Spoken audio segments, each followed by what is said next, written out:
So, good morning guys. Good morning mga kapatid. So, dito tayo ngayon sa garahe. Hindi ako mapakali mula nung nakuha ko si Green kasi hindi ko pa siya na titensyon sa Hindi ko pa pala siya napapalitan ng coolant. Hindi ko pa siya na-check. Pero na-tensyon ko na siya.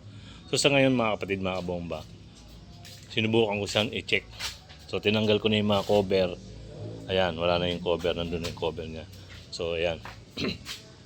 Medyo dinahandaan ko lang kasi hindi ko pa siya abisado. So sa ngayon mga kapatid, nung binuksan ko siya, is nakita ko dito may mga medyo may kalawang na.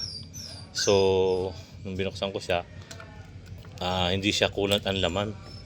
Kaya doon ako nangangamba. So chinek siya ko ngayon dito, walang laman. So madaling salita, eto binuksan ko yung pinaka-drain niya. Tara dito tayo. Ayan. Dito yung pinaka-drain niya. So tinanggal ko na yung tornilyo niya. Ayan, tumutulo pa. So nung natanggal ko yung pinaka bolt niya, ito po yun mga kabomba. Ang laman niya tubig, hindi siya yung pure na coolant. Pero siguro ano naman yun, mineral. Okay naman yun.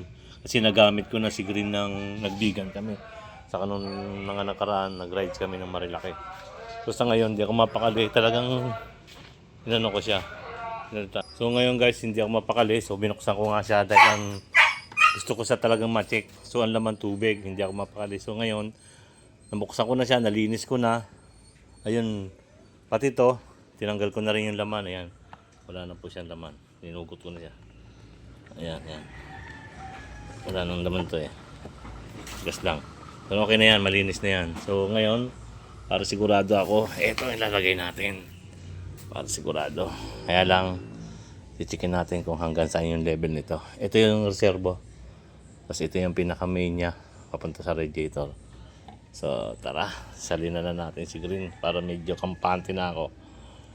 Okay, wait lang mga bomba ha. So, bago ko nga pala ilalagyan siya, siyempre kailangan natin itong malaman kung wala nang laman. Wala nang tumutulo. So, ayan, wala na. Meron pa naman, meron pa konti. Ayan natin, mag-drain siya ng gusto para malagay na natin itong bolt at medyo makampante na tayo sa mga rides. So wait lang mga kabomba. So ayan, wala nang tumutulo. Pwede na natin ikabit yung bolt. Bead washer, huwag kakalimutan yan kasi baka tumagas. So tandaan na kasi baka hindi ma-lost thread. Mahirap na.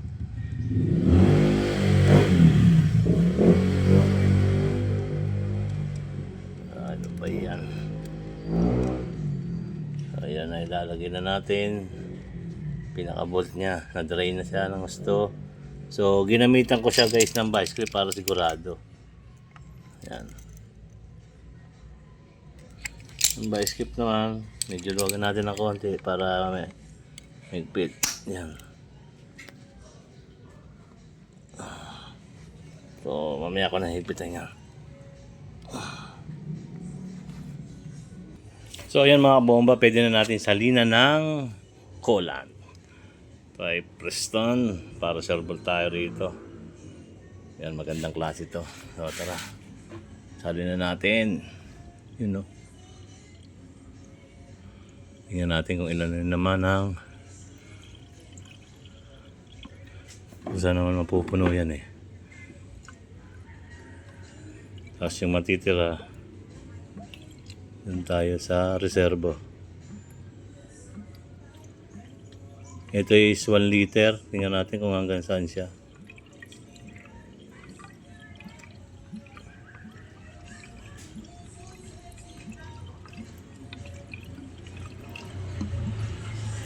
Mukhang mauubos ah. So ayan guys, kita na siya, mapupuno na. Nigop pa. Kulang yung 1 liter ah. Or 1 liter talaga laman na ito. Yung reservo pa.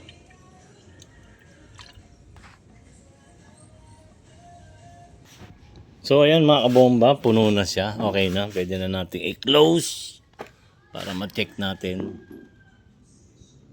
So, dagdag na lang siguro ako para baka ano sa level. Mineral naman yung dating nakakabit dito eh.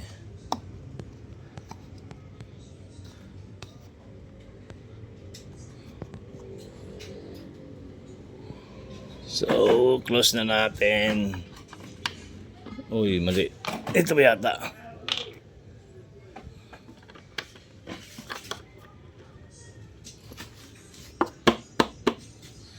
So, ayan, check na natin. Sound check na tayo.